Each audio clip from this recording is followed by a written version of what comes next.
It gives me great pleasure to welcome back to the stage for the last session here in the marquee, which is going to be a Q&A and a bit of a panel discussion. So please welcome back to the stage Councillor Tony Ball.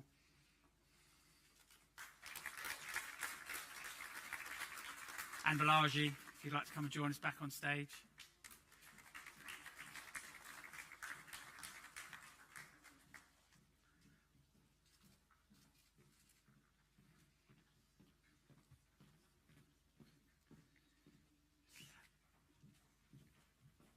And to host this session, it gives me great pleasure to welcome to the stage Justine Greening.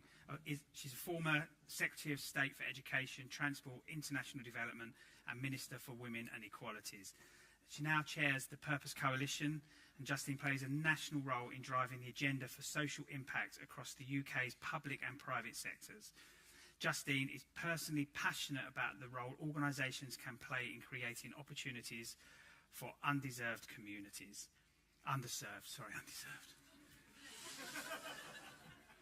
Never say that about your home county, right? Underserved. Apologies. So please welcome to the stage Justine Greening.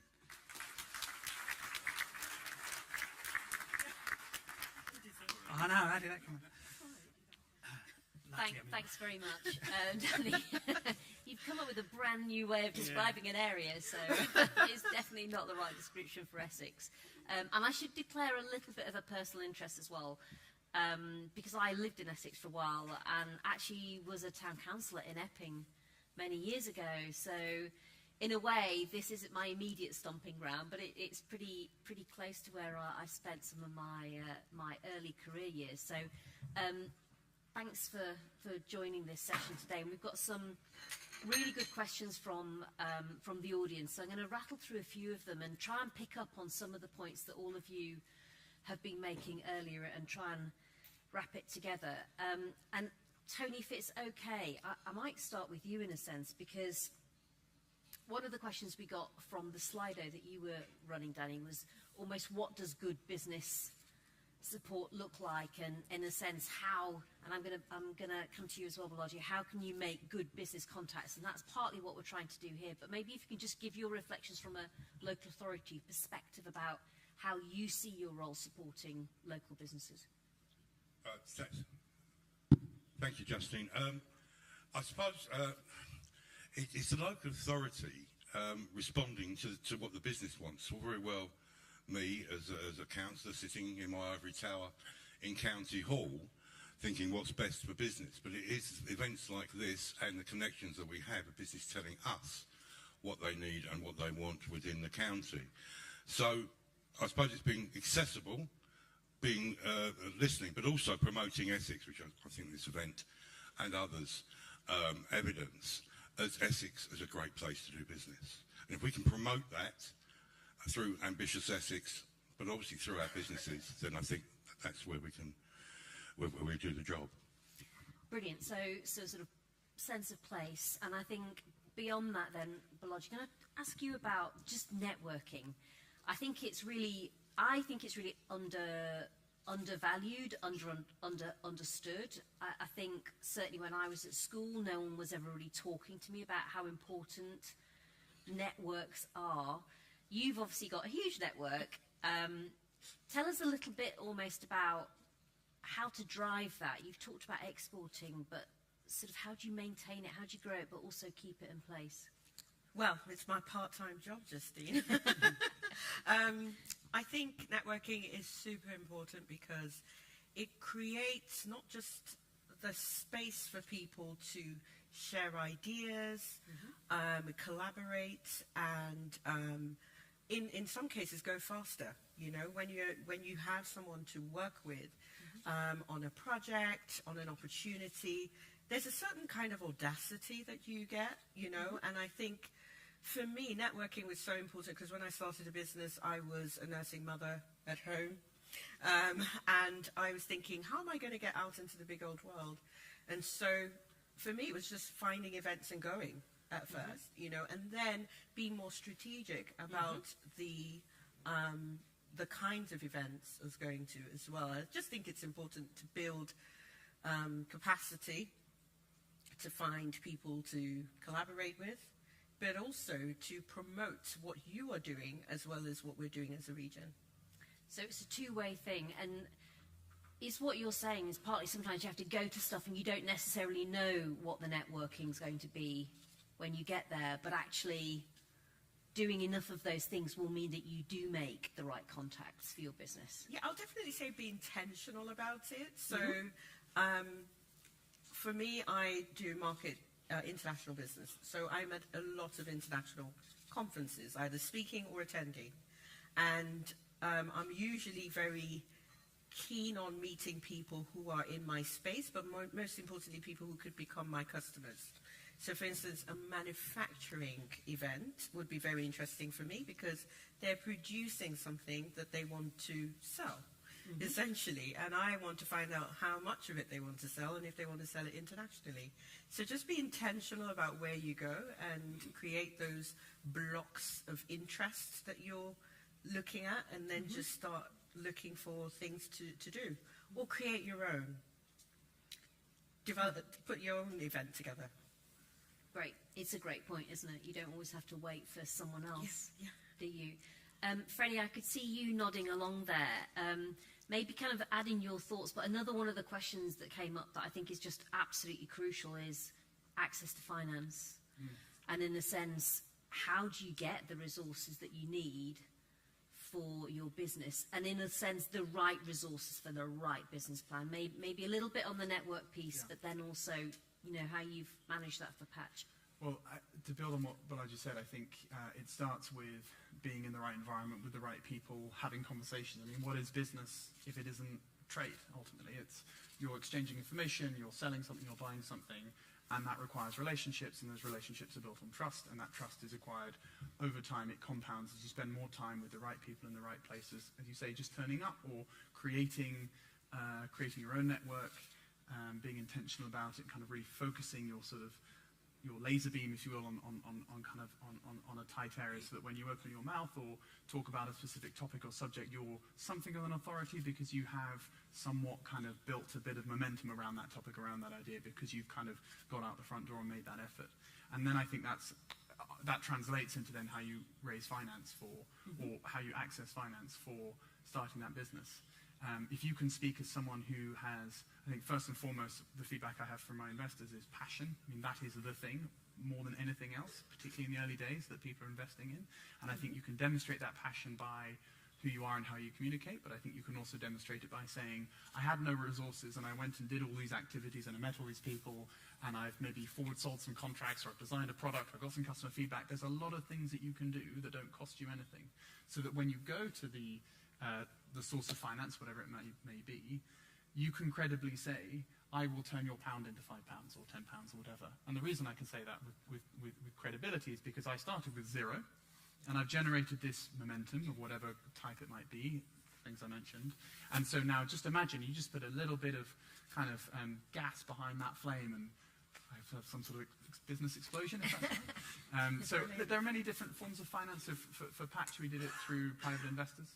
So we found people whose business it is to invest in early stage other businesses. But I would honestly start with, sorry, I'm not playing the drum here because I've been asked to do it, but I so believe in the power of councils as wayfinders.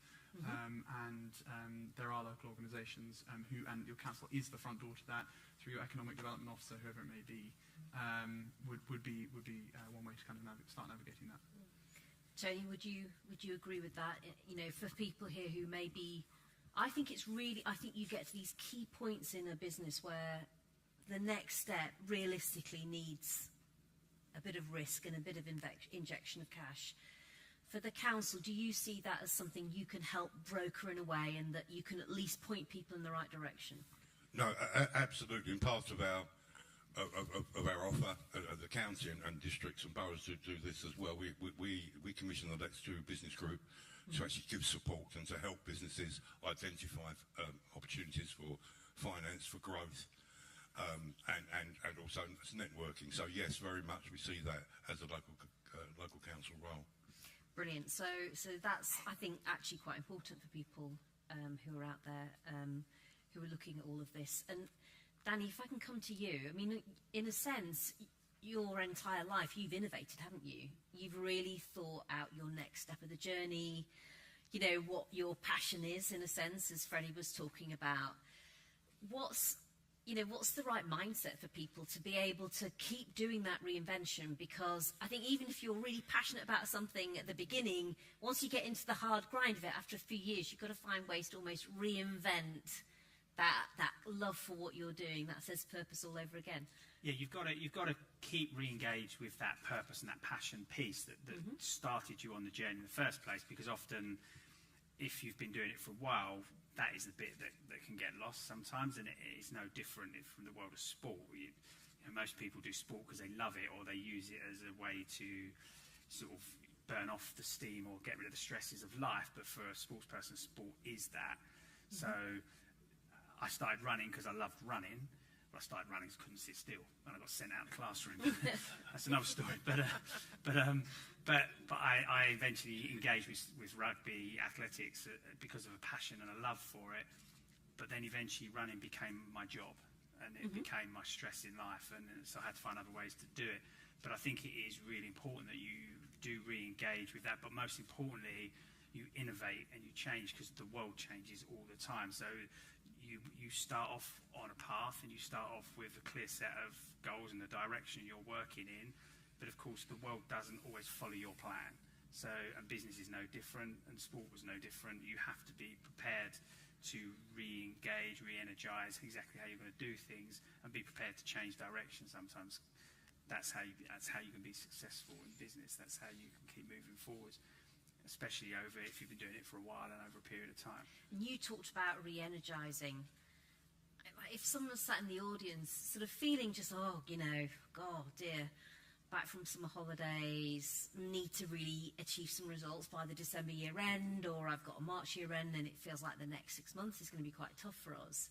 How do you go about just getting that spark back that you've had before? So for me, I've always done it the same way. So when I work with businesses, when I work with individuals, and it's always about, I simplify stuff. My job is, as a speaker, is to simplify complex things. So business can be quite complicated, of course. My job is to simplify it, get people to shift their mindset, think about it really simply, and then obviously then we can put some complexity back into exactly how you're going to deliver it. But for me, whenever it does get difficult, whenever you need to re-energize, reinvigorate, whenever you need to sort of give yourself a bit of a push, and it was no different with sport, and it's part of the pillars that I work business on. It's always, for me, it's the second pillar. It's never it's never what you're trying to achieve. It's always the reason why you're trying to achieve it, because the why is always your purpose, it's your passion. That is always the thing that keeps you moving forward. It's always the thing that gets you through the tougher times, because we know, right? Everyone understands that sporting journey is never an easy one, and the people that are successful have overcome many barriers in business, which is why business and sport go hand in hand, is always the same. Anyone who's successful will tell you that journey was never easy. They've had to overcome many barriers, many hurdles to achieve in the business world what they've achieved. But it's what keeps you going. It's, when you get knocked down again and again and again, it's how you keep going. For me, it's always the same. It's just re-engage with the why, the passion, the purpose, because for me, that's the thing that keeps people moving forward. I think it's really funny you say that. It's almost like going back upstream to say, why on earth was I doing this anyway, in the first place? And certainly, having spent a long time in politics, where it's like a tough environment, a lot of what's happening is out of your control. Interestingly, there's a bit that is in your control, but events are always happening. And I used to have this little note on my iPhone that I would go back and, when I had a really difficult day, I'd be like, right, why am I doing this? And I'd written it all down. I'd written down stuff that helped me if there was something in the paper that I didn't like, about the fact that it didn't really matter. It's like friends and family and people who love you and their opinion that counts. So I do think there are almost quite practical ways, aren't there, that you can just have in your back pocket, or at least that helped me as a person to be able to cut to the tricky times. Very simply, most of my coaching is with exec senior leaders, and it's exactly that. It's have that passion, that purpose, that why. Language is their own language. I don't give people language to use. then it's displayed in a way that works for them. It's like it's on a wall, it's on their phone, it's in their back pocket, it's in their wallet, it's in their purse, it's in their handbag. It's just because everybody at some stage needs, you all need that network around you of people, but you also need to just remind yourself sometimes why you went on the journey, but also never be scared also to take the diversions as well, because life doesn't want to follow your plan sometimes. So as we all know, the successful people, they don't set the plan and then 10 years later still stick to the plan. Generally, anyone successful will always tell you that plan looks nothing like it did when they set it Mine out. certainly doesn't. Yeah. So be prepared to change and adapt as well. But that, obviously, your passion, your purpose doesn't have to. It's so funny. I can honestly say that one of my biggest moments in my life was a massive diversion that I didn't want to take, but it was completely shaping for me. It transformed it really changed me as a person, and that was a reshuffle when I got put into international development. I was myopically focused on Britain. I wanted to stay doing stuff for my country, and actually it was utterly transformational for me as a person. It really threw me out into the wider world, helped me see Britain in context. I learnt so much.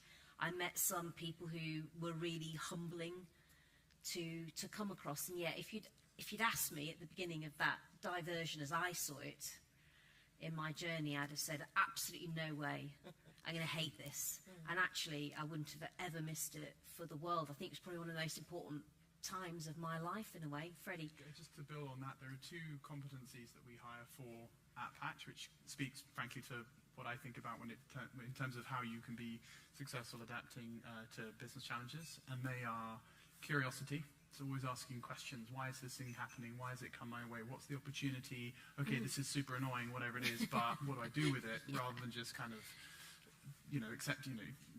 don't be blown away by something. Just kind of say, okay, well that's a fact. How can I be curious about that? And the second is problem-solving ability, which is, okay, now here is the new reality. Here is this thing that I'm curious about, either an idea I've generated or something that's come my way.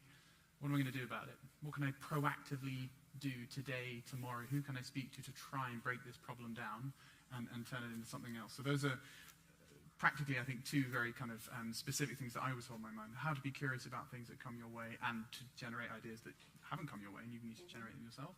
But then how can you proactively break it down and think about solving it as a problem?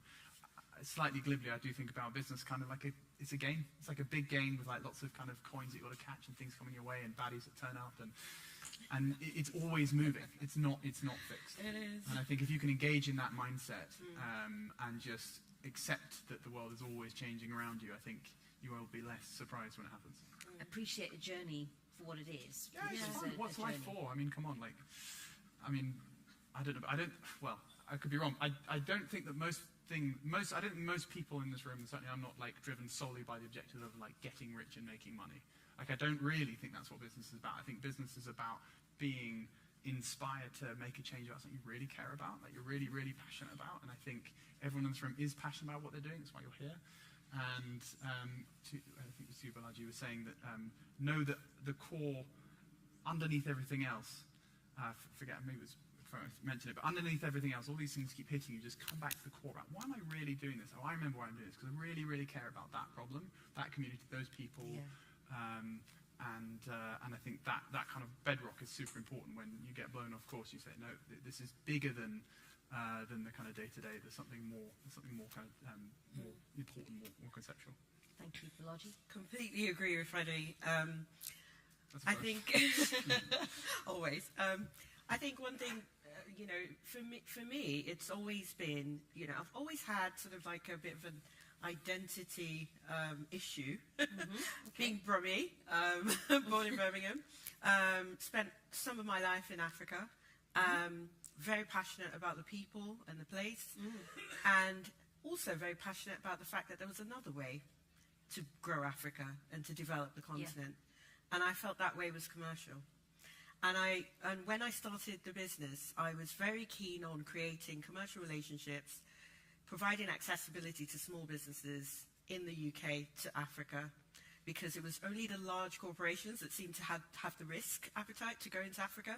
And I wanted to make it accessible because I felt that if they went in the right way, and they had the right partners on the ground, they could actually create economic prosperity for both sides. I felt there was a win-win situation here that needed to be pulled out, and that was my why, and has always been my why. Because I am very proudly British, but also very, very, very proudly African, because that's where my roots are, right?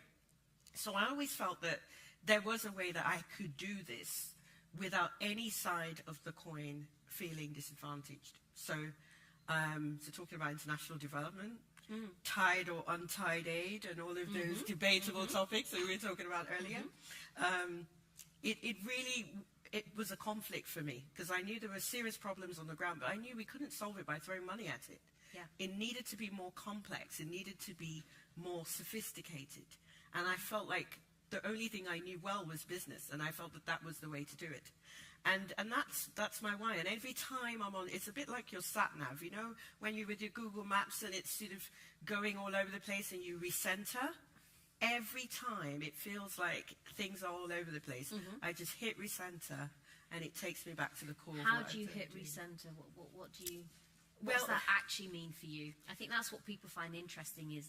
Are you sat at home? What does that physically end up meaning? So there are two things I do, which some of you might find weird. I feel a bit vulnerable here.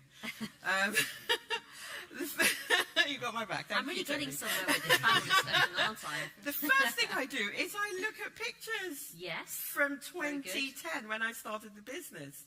And I look at myself with a little roller banner, my two co-founders going to events and talking to ministers, and my work, of course, involves dealing with quite a few politicians.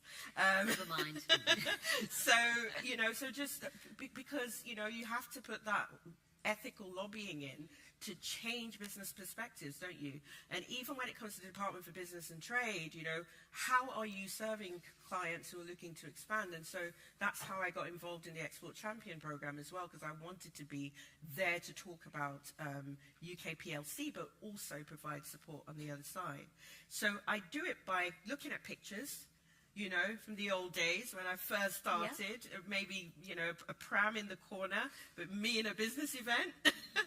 I think that's the first thing I do. And the second thing I do is I go to my old business plan. Bearing in mind that we do 3-year intervals. We do business plans, 3-year intervals in my business. And I go to the first one I ever did, right? And I look at it, and I look at the why in there, and I'm like, I need to go back to that. Oh, Balaji, you strayed.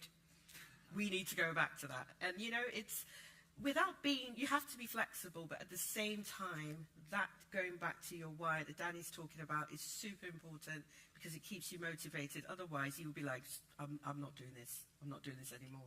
It's hard.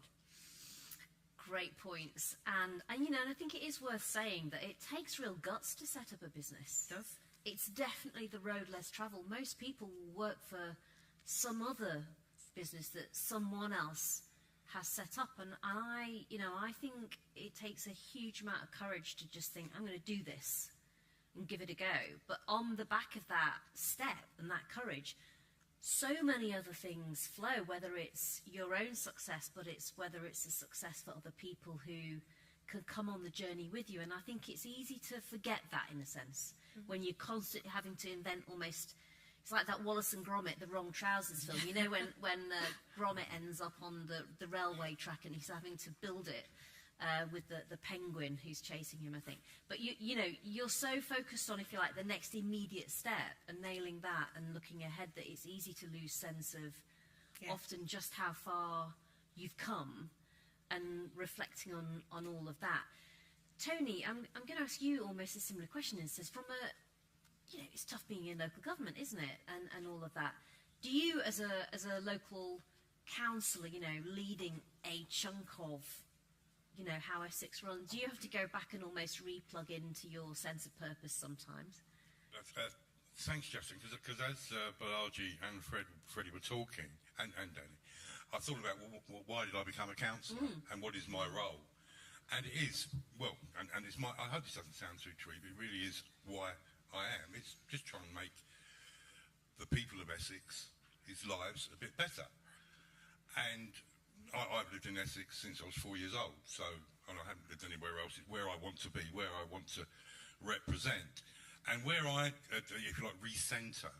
Because you can sometimes, particularly I'm in a very privileged position of being responsible for education, lifelong learning, and then for people going into employment. I'm not a council employee. The residents of Essex and the people of Wickford, they're the ones who employ me. I'm not a council officer, and sometimes you can get a little bit mixed up in no, you're there to represent the people and to try and make their lives better. Yes, council officers have that same motivation, but sometimes, you know, you get a little bit mixed up in the bureaucracy, and you mustn't forget, actually, no, you're there to represent the people. Brilliant. I think I might actually go and get a few questions from the audience if anyone has any questions.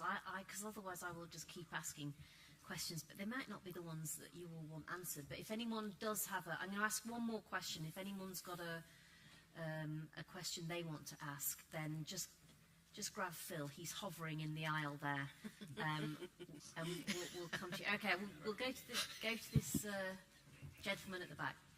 Hi, I've got quite an Essexy question actually, and it's about the art of the blag.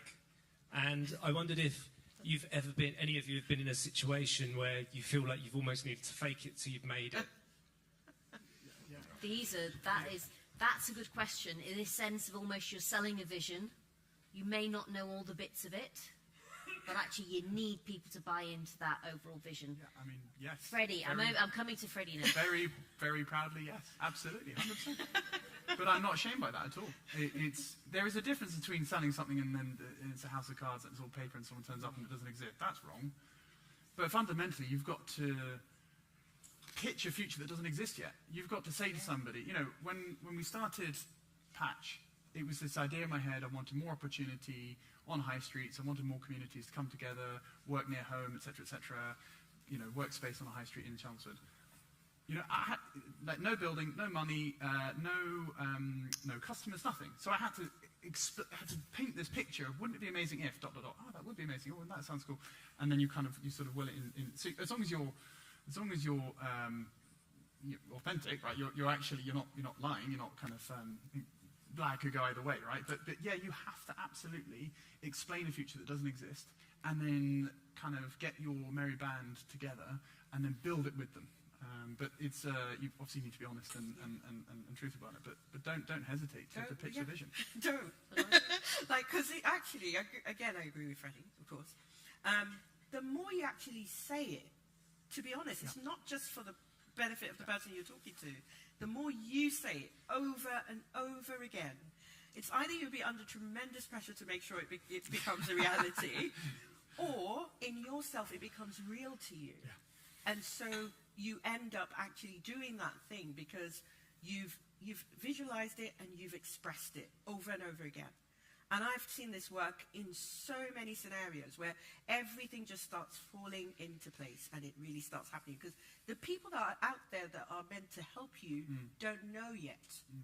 So if you don't open your mouth, they don't know your vision. They don't know what's in your head. So it's really important that you are talking about it, whether or not it's a complete reality or not. Do talk about it. They want your leadership as well. They want someone to say we're going in this direction. Yeah. And I think it comes back to Danny's point earlier on innovation. If you are innovating, and in a sense that innovation is you setting out how you want something that's different, that's new, almost de facto, there isn't necessarily a whole load of stuff around how to do it because it's new. Yeah. And so there is going to be a sense of heading on a journey where you are building the next piece of the step that you're going to take forward as you're doing the one you're currently doing at the moment. But in a sense, you could probably only ever do that anyway. You know, you probably can't plan 3 years ahead because who knows where you'll be 3 years' time. So actually there is this sense of seeing this overall vision, isn't there, Danny, to then be able to colour in the detail behind it. Yeah, I mean, because I think setting up your own business and running your own business is a blag anyway, and I don't mean it in a negative way, I mean it in a positive way, because at some point you come up with this idea, this concept that you can do this, you want to do it. It's a blag built with confidence in your ability as well. But at some point you've got to get your first customers. You've got to convince somebody that you can deliver what they want. So when I set up my consultancy, although I was a key speaker, it's trying to convince businesses that I can go in and work with their teams and help support their teams in creating the right frameworks and the right sort of performance mindsets to enable the team to be successful. But those first initial ones, I have no proof of concept that I can do it differently to anybody else. It's just going in, and everyone's no different. It's that confidence that you have to have in your ability whilst trying to convince someone you can do it. But it's also being that innovative entrepreneur. And everyone, one thing we know about Essex as a county, it's known for being really entrepreneurial. People here are known for setting up businesses and coming up with new ways, and so it's a bit of a joke, isn't it, that we're blaggers and we'll flog you anything out of the boot of a car, which played, I used to try and flog my autobiographies when I had a load of them around. Eventually it was a bit of a joke. I had a boot full of them, but it is, and it's kind of the way we're perceived here. So it's about using that to your advantage. But it's all, for me, it's always about having the confidence in yourself. Confidence and arrogance, I believe, sit very close, and it's being the right side of that fence. But if you're confident enough in your ability, not arrogant enough to just think you can go and do something or build something or create something without the skill sets, if you've got the skill sets and you're prepared to grow and learn on that journey, then you can have the confidence you can do it. And then you've got to start somewhere. You have to start having those conversations with people to say, I can do this. I think there's definitely, from my perspective, and then if there are more questions, I'm going to take a couple more. There's definitely about a sort of why not you.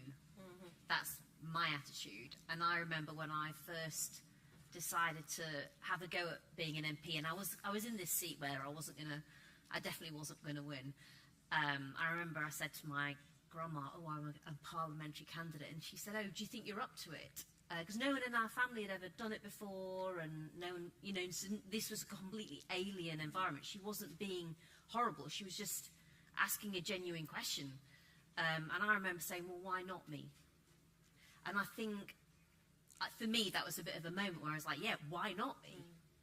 And I think for all of us, it's easy to see other people and just think, well, but they've done it because they're them.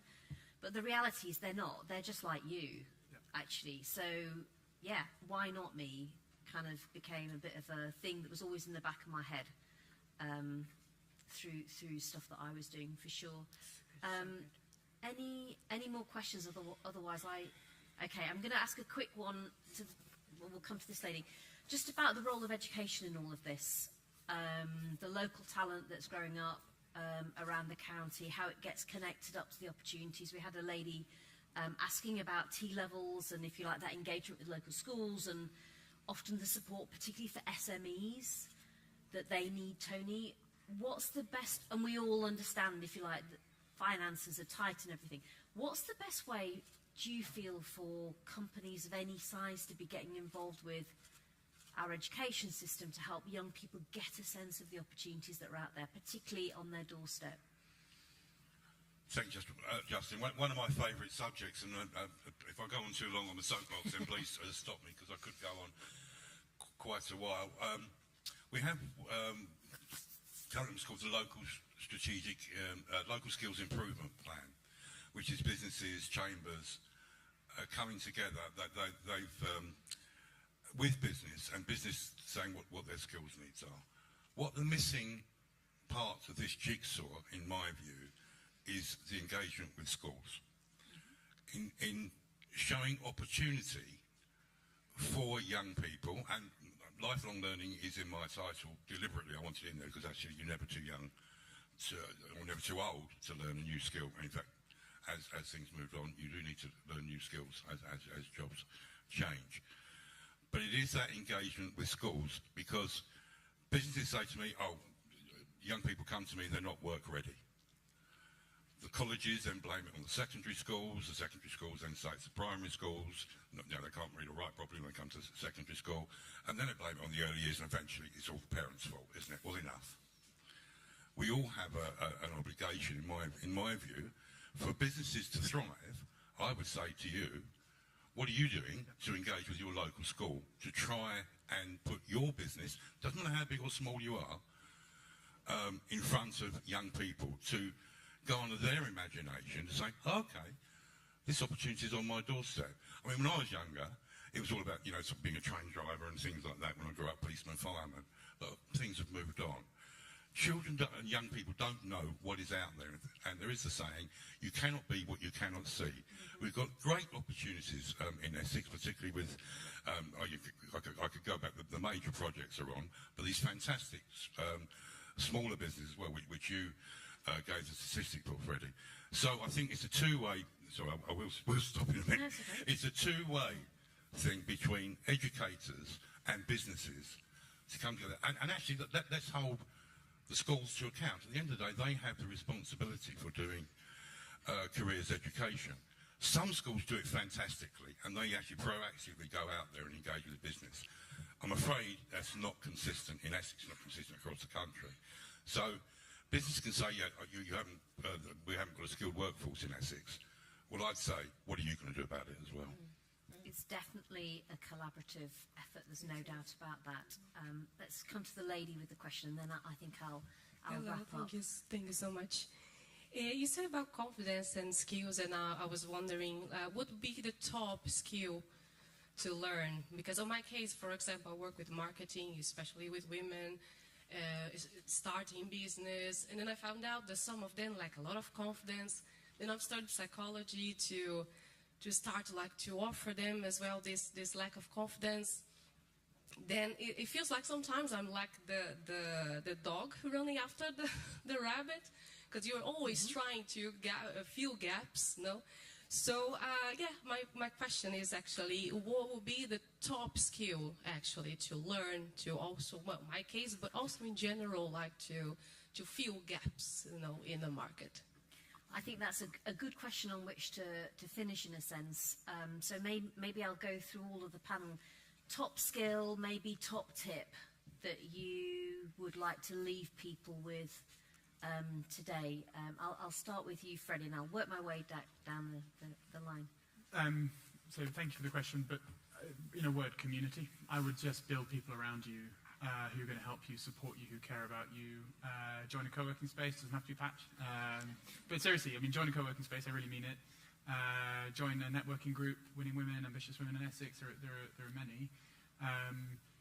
The skill, I think, is understanding that you are kind of, your boat is sort of lifted by the tide that you build around you, if that makes any sense, you know. And so put yourself in the right position with other people, be open, be caring, be sharing, and it will come back to you. So that's my suggestion. Thank you, Tony. That's a really interesting question. It follows on from my my diatribe in the last bit. What employers in Essex are telling us through the chambers and the local skills improvement plan? Yes, we know we have skills deficits in construction, engineering, health services, teachers and tutors. But actually what came out as the number one priority for businesses was soft skills. And I think that you alluded to that. And I think employers, we can't solve the skills problem overnight. So what employers need from a young person is just see that spark. Well, okay, there may be something there. Hasn't got the skills that exactly that I've got, but there is something there that perhaps I can mould and build on. And soft skills, actually, is a real, particularly with COVID, where young people have lost confidence and things like that. And we're focusing on, actually, with businesses and the chambers, in trying to garner that soft skill so people can present themselves better at job interviews and things like that. Brilliant, thank you. Elijah. So in addition to what Freddie and Tony have just said, I think just, you know, very good dovetail is resilience, I think. That's one soft skill that's lacking these days. And, you know, we can attribute that to a number of things, but I think for you to be a business person, you know, you really need resilience. You really need to have a bit of a tough skin and strong head, if you know what I mean. And I think, you know, that's what I'm looking for in the people that work with me, and that's what I'm looking for in myself. And like you said about the gaps, identifying that you have gaps, in your own skills as well as your team skills is one of the most important things that you would ever do, and then seeking ways to fill those gaps as well. Brilliant advice there. Danny, There finally. wasn't a lot left for me, was there? Yeah. Sorry. But I think yes. I mean, you don't have to know everything. So you surround yourself with people that can support you within business and obviously emotionally as well as a person, because we all need support. But you don't have to know all the answers. Nobody does. Confidence comes from doing. Comes from actually taking the leap of faith and putting yourself out there. And also, for me, it's just being mindful, remembering that even the people you perceive to be confident at what they do and successful, they still have fears, anxieties, lack of confidence. So actually, it's about having the conversations. I work with sports people as they transition out of sports. So a lot of the work we do is about helping them understand their transferable skills and what they've learned from sport outside of the usual stuff we expect. And one of the biggest things we find when we put sports people together, and we do the same in business for different reasons, is when you put people together, you find, so when we work with tennis players, for example, I've worked with tennis players at top 5 in the world, approaching retirement. Bank account is not a problem. But then I'm also working with doubles players that have been top 300 in the world, right? Bank account is very much in the red. Doesn't matter who they are, the fears, the anxieties, the lack of confidence is exactly the same across the board. It doesn't matter who they are, where they've been. So it's that, for me, that's always the lesson. It's no matter what you feel, you're never alone. So by putting yourself in the right networks, by having conversations, networking, remember, is not about what you get out of people. Sometimes it's about what you can learn and share. So you then suddenly realise that everyone's in the same boat. Doesn't matter or they were in the same boat, so you can learn something from them. Absolutely brilliant. Look, a great place to round off the discussion. Panel, thank you for all of your contribution on this session, but also to the part of the day that we've had so far. Can everyone give them a round of applause? Thank you.